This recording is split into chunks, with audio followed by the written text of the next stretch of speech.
we have new member who might be interested. We always have enough to do, that's right.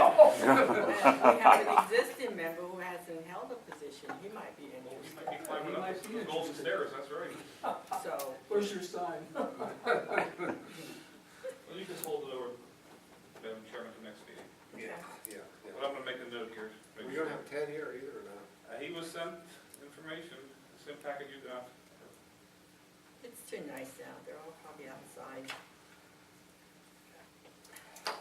I guess, what does everybody think about the Southside Neighborhood Association and their concerns and their issues? Everybody's looked at the initial MOU, correct? Yeah, and I thought, you mean the one that Ted prepared that, you That thought was good? signed several years ago. Everybody has a copy of that, correct? I think so. One was passed around here, what, 3 months ago? That was the amendment request, which everybody has. This was signed in April 2011. Okay, I don't have that.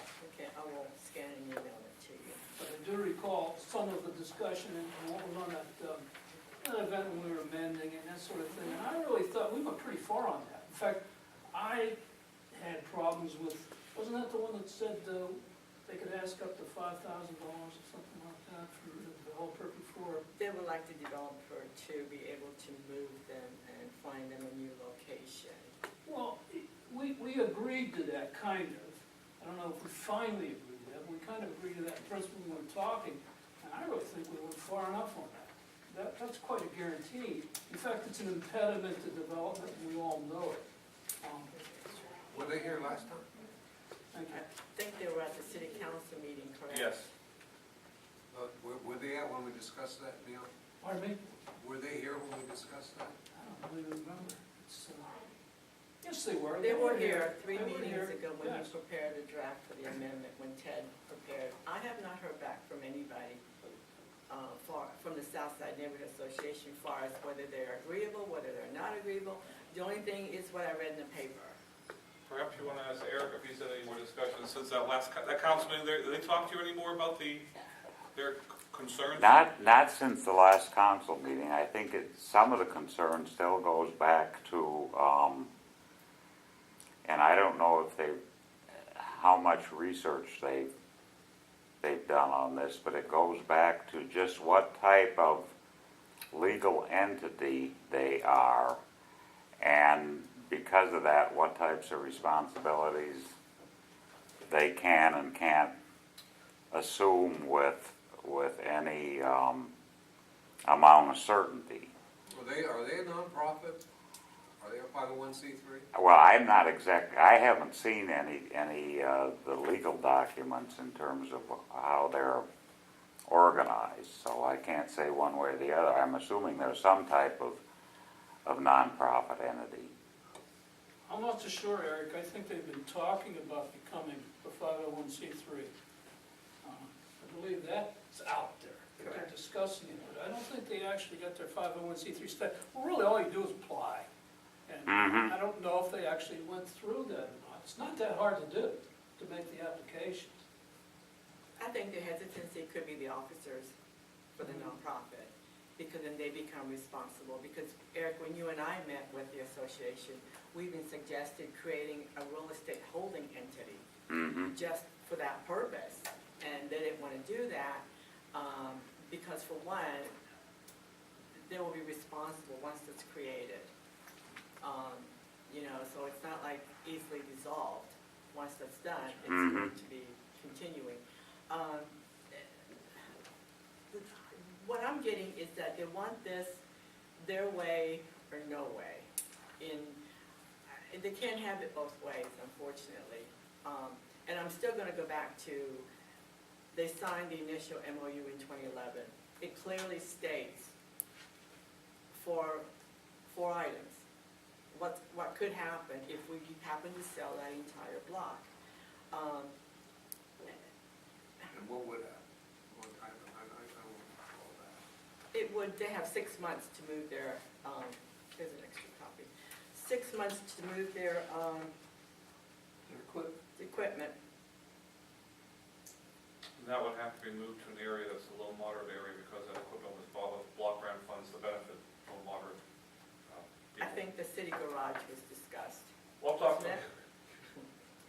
stores, I'm talking about a new location for the park, having, you know, a low moderate income neighborhood. Sure. Now, I know there's a property at the end of that block by that church. Okay. I think there is an empty lot in that area, and I There think is. they're willing to, I think, work with the Southside Neighborhood Association to move that. Yeah, right across from the church. I have heard that. Yeah, I think actually the church owns that Mhm. property. Which church is that? That was the white? The the Free white- Methodist. Okay, Yeah, it's on, Wilson Avenue. Wilson and. Oh, and okay. Second. There. Well, Eric, at that meeting, Trish had asked the city to approach the authority to acquire the property. Had that gone any further with council, or that just was a non-starter? It hasn't, it hasn't gone any further at this point. We're trying to put some material together on it. I guess the thing that I think about is everybody kind of has the impression that if that larger piece of property is purchased for development, it's either the development or the playground. But nobody really knows how that might be developed if somebody purchased it. I mean, what if somebody came in and said, I want to put in a commercial housing development? Well, maybe somehow a playground could work with something like that. And until you really know who's going to buy it and for what purpose, you really don't know for sure one way or the other on it. I think this is just gonna stay open until we see what happens. I guess my thought is, I understand they've done a lot of work, it looks great, but just relax, just continue to do what you need to do, because it's just not gonna happen next week. We're not gonna say, we sold the property, get out. Now, how big is that site, and how big is it we talking? Ron might know that. Ron, do you know, estimate how big that site is? Which property? All, The playground. all together, the playground. East End, Oh, over at on the east end? yeah. Probably 130 by 40 feet or something like that. It's not big, it's pretty I small. don't think it's as big as this room. Yeah. No. It's a postage stamp. It'd be very difficult to develop it with the zoning requirements, just to sell it outright by itself. It must be impossible. I tried to assure them that the reason that the RDA took that property was, at least when we did that, was for the purposes of creating a very large buildable commercial lot someday, which would require all the other property owners in that entire block signing up with the developer. Say a store came in and wanted to put a decent retail store with parking. I mean, that was attempted before. Family Dollar tried it, and they worked their way through the process, and they came up one property short and abandoned the project. And so my thought about acquiring those East End commercially zoned properties, if they came available, was to hopefully maybe help prevent that from happening again, or aid that in actually getting completed. But the people apparently at the playground are just in a state of panic that you're gonna sell that little playground all by itself. And I think that would be foolish to do that. So that would, I think, destroy the greater intent of having that property. It's not to have a little tiny postage stamp. It's to someday develop something that's very large, Yeah. because that's what we're lacking in Whale City, is large buildable lots for retail development. And Chief Winter was at that meeting, and he said, I don't know, it was after the meeting to me or during the meeting to council, that the Southside Association would like something in writing that you would not sell that small piece by itself unless there was other larger development. That's right, they want that in writing. They would like to have that in writing from you guys. Okay. I think that's unreasonable, I'm sorry. I mean, we can't, I'll see if I can follow up and get a little more information on just where they stand on their end with things. what they also have to understand too, and everybody's fully aware, is the way that lot sets, it also encroaches on Best Printing. Mm-hmm. So there's gonna be a huge issue there, because we own a little piece of Best Printing's building and then the strip on the side. So there's gonna be a lot of legal issues to resolve before anybody can have a clear title. Mm-hmm. And Ron did a very good job giving the history of, why they were acquired, how they were acquired, but they weren't open to listening that night. They were Yeah, they were aware of that was the purpose of that lot in the beginning, though. That was completely disclosed and discussed with them and whatnot. But then they took that project and they really put their heart into it, and they feel like a proprietary, nature to that. And they've done a great job with that playground, but, like Jody and, the Dons is, they would be a key to that whole thing. And they would have to sell their business too, to make that project, a big project, go.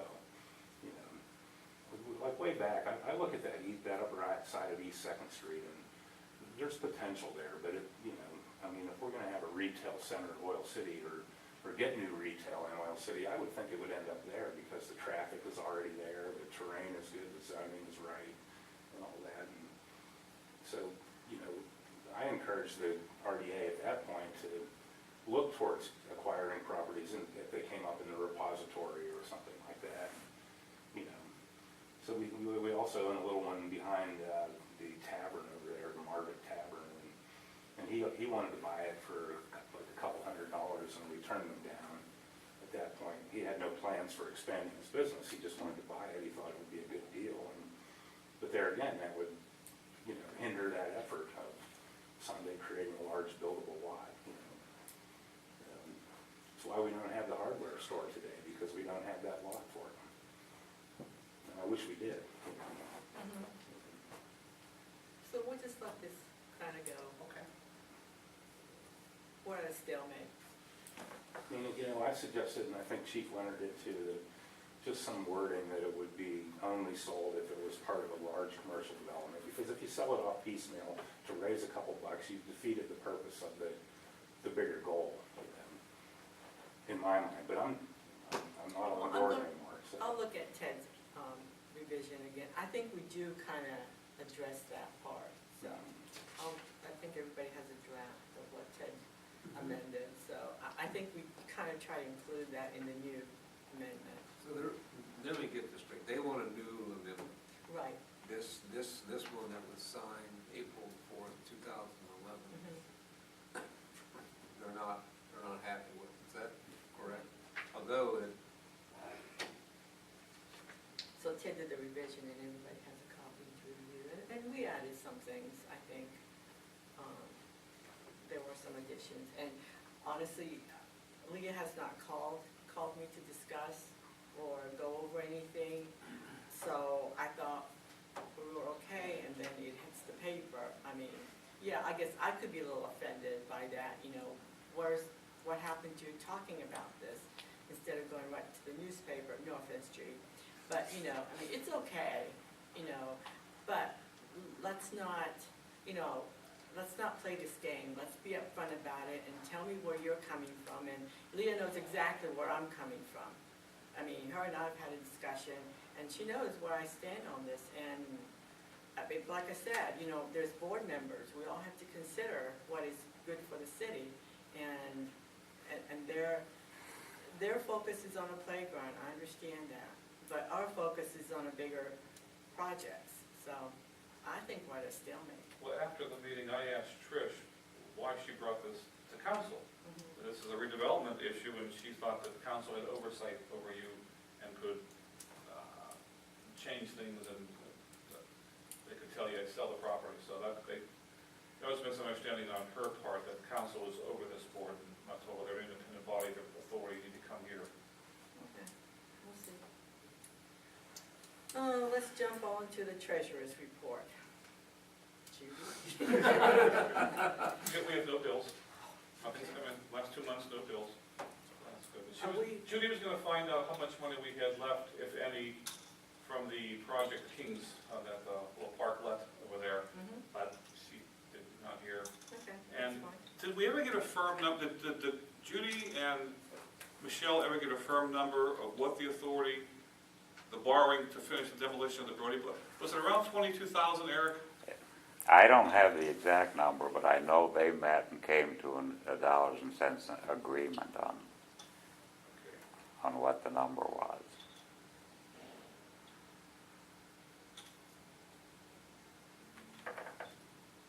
Because they went over, Judy had some of those expenses that were still outstanding that you'd have to set aside money to be able to pay it, and they worked through that.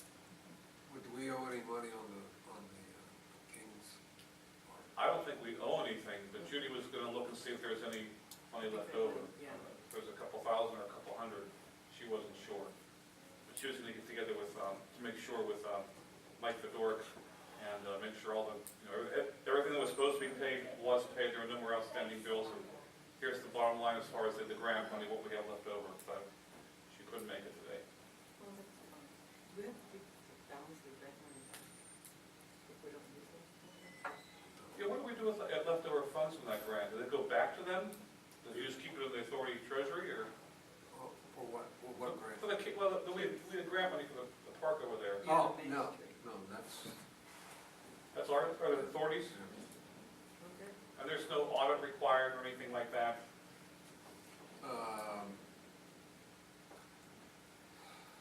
He will do one at some time. Does he want an official, accounting firm audit, or I'm there's not sure. something we could just go, get with Michelle and show all the expenditures? Probably. Okay. Anything to save you that money? Steve, I'll talk to Steve about it. Is he in Greece now? Or, I think Yeah, he's on vacation. he's on his way to Greece. He's probably there Yeah. already, He'll be there Oh, okay. 3 weeks or something, I think. at least 2, At least 2 weeks. maybe. He goes every year.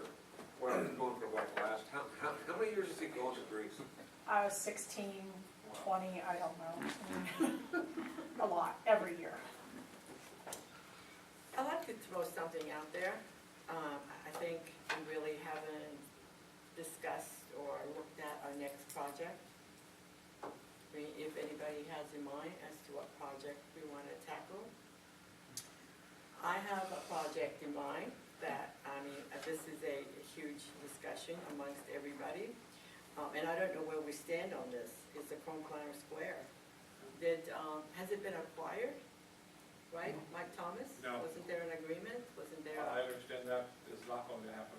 That's what I've heard. It hasn't happened. There was a tentative sales agreement based There on. was talk. Talked about. There was talk, and talk at the Blight Property Review Committee was that by December, if the grant that Mike Thomas was seeking from the state, TCED, and I guess it's a federal too, I don't know where it's all coming from. If that came through, then he would be able to actually commit to buying the building. That's talk, and until December happens, it's still talk. Then, at the same time, Blight Property Review Committee blighted the building. We've also declared it a public nuisance because we haven't responded to our conditions criteria of why we said it was blighted. So it's now standing as blighted and a public nuisance, and all has to do with the roof, and the continuing deterioration of the building, which is accelerating, and we're all getting very worried. Now, they may do something. We've asked the owners to do it, but that's been going on for 2 years. That request has been formally made. That was made about 2 years ago, wasn't it? That's right. Rick? At least a year. And nothing's happened. Is there a time frame for the owners to respond? Yes, well, there was a declaration of blight by the Blighted Property Review Committee requires the owners within 30 days to respond with a plan of action. They didn't do that. Because they didn't respond, that gave the Blighted Property Review Committee the grounds to declare that structure a public nuisance, which they did at the last meeting. Then what happens next? Well, that gives the code office 4 or 5 steps. They could condemn the property, take some punitive action like citing him for violations, and I can't remember the other 2 or 3 steps, but it gives the code office extra steps, I believe. They can actually take it to the magistrate. Once it's declared a public nuisance, even when it was declared blighted, but once it's declared blighted and a public nuisance, there are grounds to take it to the magistrate. That doesn't mean the code office will. We can't speak for the code office. You have to understand, but that's what's happening, and the matter will come before council, we believe. Next week, yes, we believe. We believe, but can't It's on the agenda. guarantee that. And I believe, Eric, there still is a subject of talk that you, Mr. Varsik, and Kurt are going to discuss this further? Yeah. About further steps. Is he still paying taxes on that, Yes. Ron? I just wanted to add that the owners did pull a building permit after that one blight committee promise. They went down and were issued a building permit to do the roofing, which gives them 6 months to do that. The building permit is good for 6 months. At the last meeting, wasn't it discussed, or Kurt discussed that that they had made a promise that they had made arrangements with the roofer, and they thought that would start within 10 days, which that's been long past. I think Eric talked to the Beekners, and they said in several weeks, a month ago? As I understand it, they had a roofer in to look at the work, and I think had gotten estimates on what it would cost to, I'm assuming, put a new roof on that building. But I'm not aware that there's been any formal contract signed to go ahead with that. The other thing is, after that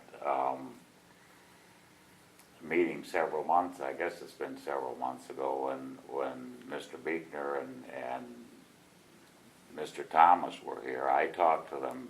They came up and talked to me briefly after the meeting, and I said to Mr. Thomas, if you've got a plan or a proposal, you need to put something in writing so that I've got something to deal with that I can take to the city council, and I haven't gotten anything up to this point. Yeah, I don't know of any grants or that they would be eligible. Well, that's what I question, because I don't think an individual like Mr. Thomas can apply for any of those No, grants. yeah. It has to be through a city or, Nonprofit agency can do that, nonprofit but or not as an authority individual. Or some instrument of the state. right. So, that was like flabbergasted me when he said that. Mhm. Yeah, I was trying to figure out, well, what have I missed here along the line? What have we all missed? Is there a grant that we could apply? There is a grant that we could apply, Kathy. I think if the redevelopment authority would acquire this building somehow, we could possibly work on an anchor building grant for that building. There's also a possibility, and it's just a possibility at this point, that the Pennsylvania Downtown Center may be willing to partner with the redevelopment authority on that. And that's through Keystone Core Services. And again, I stress that's a possibility. It's something that's out there. But we may be able to look into that further. Is there a website that I could go into to look at all these? I can send you more information. There isn't really a formal website on that specific. That'd be good. So, since it's been declared a blight, and then there's the time frame, right? I mean, he has 6 months of permit to do the roof or whatever he says he's going to do. But after 30 or 60 days, can the blight committee come in and say, you know what, you haven't done anything, we're going to declare it, we're going to take it, No. we're going to demolish it? No, we No. can't do that. Okay. But you guys can start proceedings to do that. The blighted committee can recommend to the redevelopment authority, you take that action. And then the redevelopment authority would have to make that judgment, and that means, obviously, litigation, which, who wants to get into that? In the ordinance, the Blighted Property Review Committee can also make a recommendation that the authority acquire the property. Yes. They could do that. Because, I mean, I'm just throwing it out there, is what I would like to do is I would like to look at the building and how bad is the building inside and outside. And I mean, yeah, and I know everybody says it's pretty bad and we're talking, hundreds of thousands of dollars. But I think what I would like to do is avoid situation like we did with Rhodey. If it's not that bad, if we can find grants that we can apply for to refurbish that building, maybe there's a way around that. I mean, if the structure is still sound and it needs a new roof and there's little exterior improvements, I think it's the interior that's going to be a lot of work and it's going to take a lot of money. But I guess my question to everybody is going to be, is the building worth saving? It is. And if I could say, I want to stress too, the anchor building grant that I was talking about, that's a grant to loan program. So what we do, we apply for a grant and then it's loaned out to a developer. We still do need to have a private developer involved there. But Pennsylvania Downtown Center partnering, if they're willing to do that, they may be able to facilitate that and help us find a developer. Yeah, what's the? But it is worth saying, that building is a key building in the downtown area. What's the maximum on that? It's $500,000 or 30% of the project cost, whichever is less. If you remember, the Beekners did come here at a meeting and offer to basically give you the building. Right, but I said, we'll talk about it once the roof is repaired. Right. We've been waiting for the roof to be I'm repaired. just saying, they know what the liabilities are and the expenses, and that's why they want to get out from underneath that, by giving the building away. Absolutely, and I guess my thought is, I don't mind doing the homework. Let's see a full disclosure, what are the costs, what are the damages? And then we'll bring it up to the board and say, you guys take a look at it, and what's your thought? I mean, everybody's gonna have to want to do this project, because it's gonna be a huge project. Well, I wish the Well, I fire think- chief was here, because he was inside the building, and he said there's significant water damage, there's mold, we've got the bad roof, there's some concerns about the cornice being secured properly. So there are some significant problems with that building. I think part of the issue is going to be there, as I understand it, there have been some professionals that have looked at the building, both the inside and the outside, but being able to get access to what they put down on paper is going to be the issue. I understand they have to completely rebuild the roof. There's no such thing as a repair. And it takes it all the way over to the cornice, particularly, that's getting to be a real problem because the water's getting behind them. Those cornices have to be re-secured. That's one of the concerns of the Light Property Review Committee, that they may be in jeopardy, Unstable, perhaps? unstable. We cannot prove this, that is our concern. That's just the roof. Then you get inside with all that water damage, and again, now, I don't know how much it costs to clean up mold damage, but there's a lot of mold in there. You can't breathe in there. That's what people say to us on the upper floors. You can't breathe, it's that bad. Maybe some people are more sensitive to mold than others, I don't know. But after all, if you're gonna develop commercial property, it has to be clean, all those things. We're talking, I think, in terms of at least $200,000, at least. That's just for repair, at least. Ron, And- you went to- I think what I've heard is that cleaning up the inside will be considerably more than the roof. Ron, did you get inside the building at all, or were you I not was allowed? in briefly, got chased out. That would be good, Mr. The Biegner? TV Yeah. crew was in town. Yeah.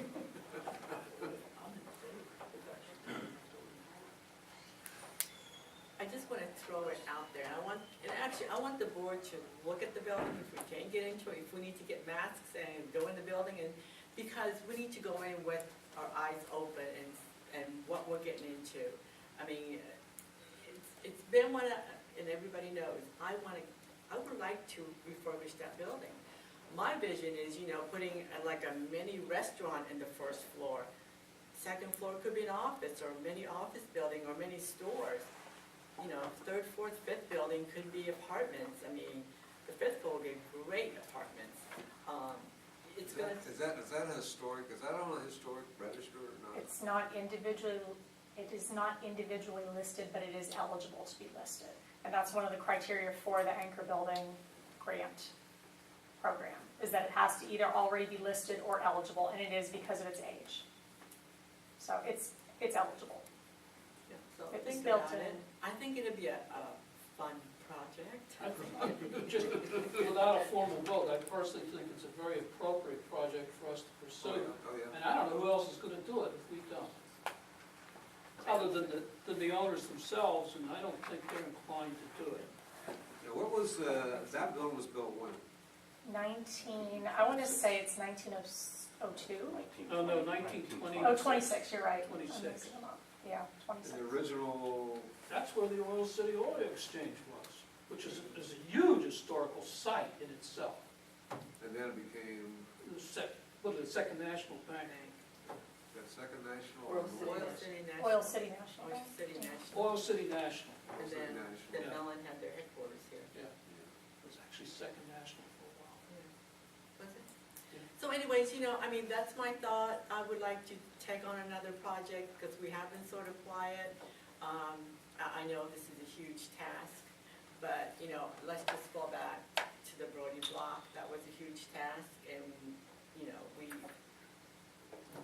half the people that think we could do it, other half, yes, we can. Let's go in with, yes, we can.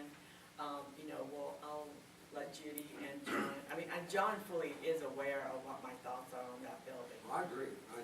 So, I'm just, I would like to interject though that the Blight Committee has started some proceedings, and I would like personally to see the owners roof that building. oh, I do too. You know, so I hate to make too quick of a gesture to them, because then they will not roof the building. They will count on you stepping in to take over, but if you're in a better position to get the funds to roof the building, then I'm Right, for right. that. But And I think that That's where needs we want to done. look, that's where we want to go to initially, is funds. What sources are out there? Are we eligible? What kind of grants can we get, loans, et cetera? By then, maybe you'll have the roof done. It's so late in the year, though, that I really worry about that building going through another winter. I mean, it needs to start drying out, and it needs to start drying out very soon, or it's gonna get beyond the point of no return. Now, what's the cost of the roof? Did you say $200,000? I'm gonna defer to Ron there, but I seem to have this thing in my head about 200 grand from our very informal, loose discussions at the Blight Proctor Review Committee. And there's no quote out there from Skip Holman, for example. I thought I heard 65,000 for the roof, and I don't know that this is official, it's just hearsay. Yeah. 65, and then I heard 17,000 to do the cornice roofing, so. Well, then it's So- better than I thought. I No, it's doable. That's a lot less than I would have expected. Yeah. I did talk to the contractor, and he had said he had provided some quotes, but he was like a little leery about getting involved in the whole thing. But he said he would if they came forward and said they were willing to contract with him. He would do it, and I know his reputation. They do that kind of work, and they do good work. And, Well, how much longer can it go before it's too late for this season? well, winter's going to be really hard on it.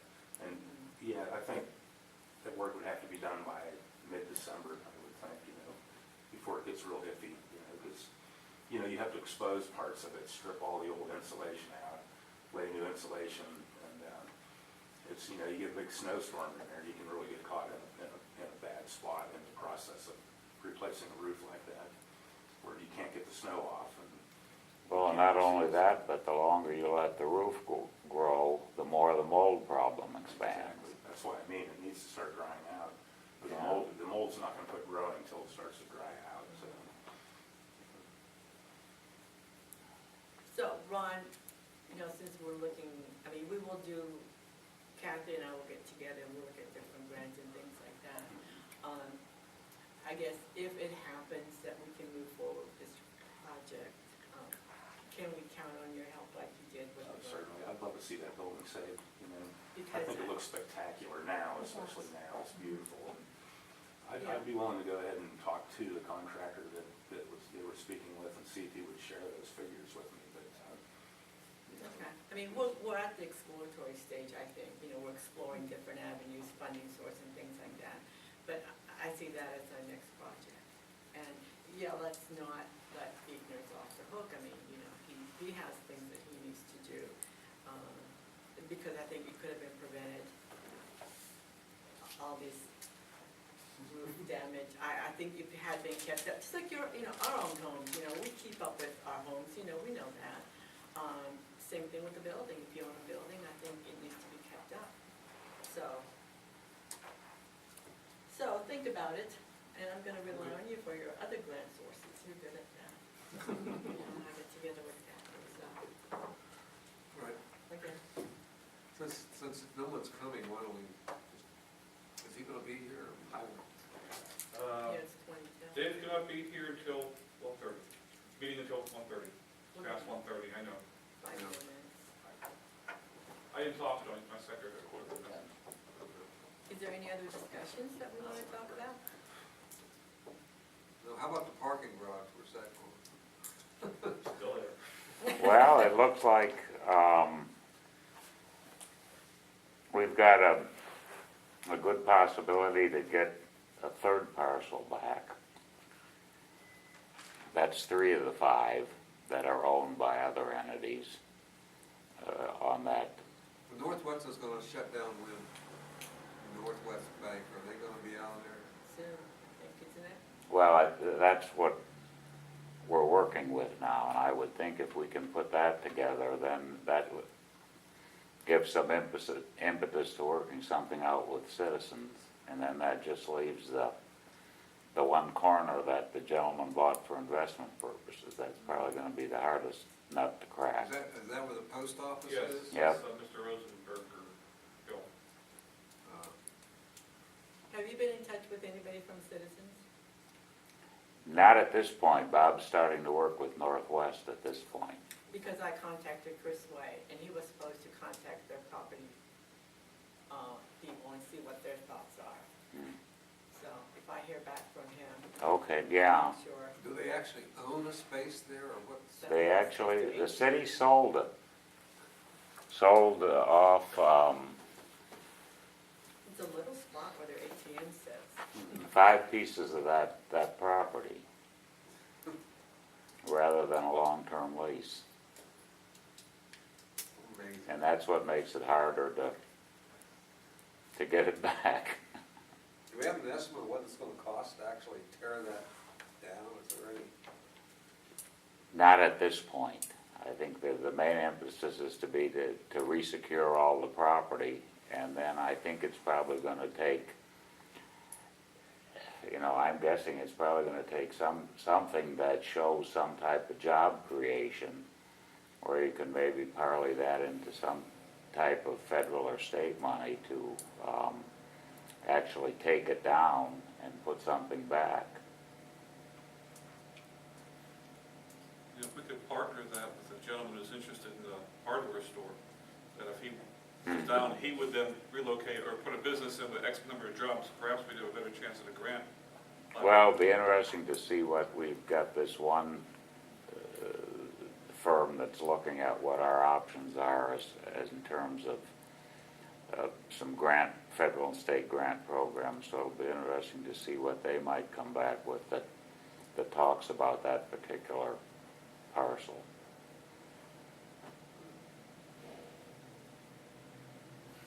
Okay, well, we could I just had one question to go back to the Corn Planter Square. If you would acquire that building, that property comes under the city's insurance, because if we insure all the authorities' properties, would that have to be approved by the insurance company? But is it an automatic add-on to our policy?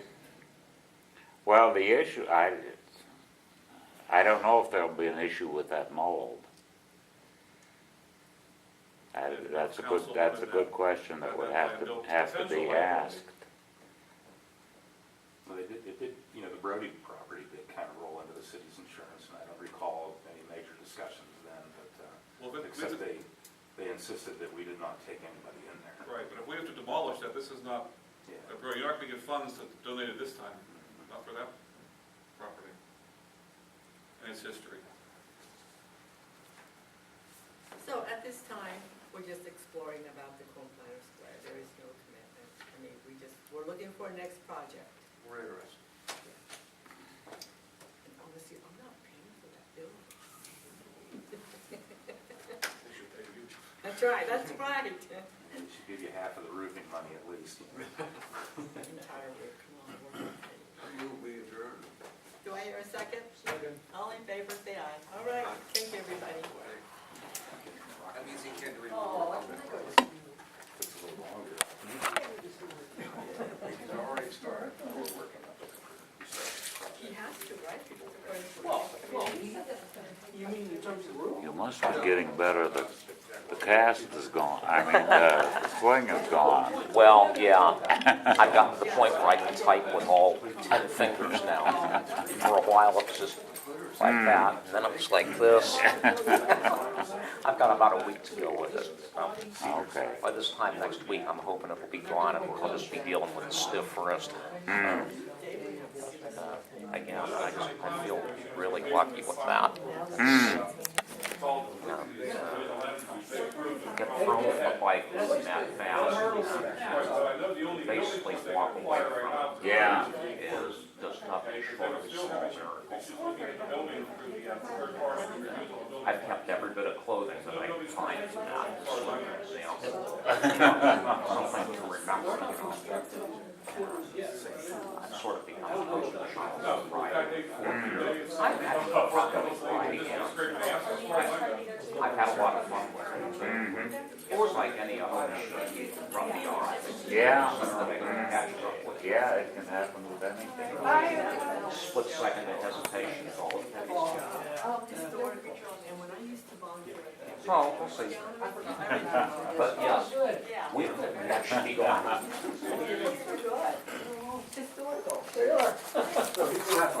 Thank you.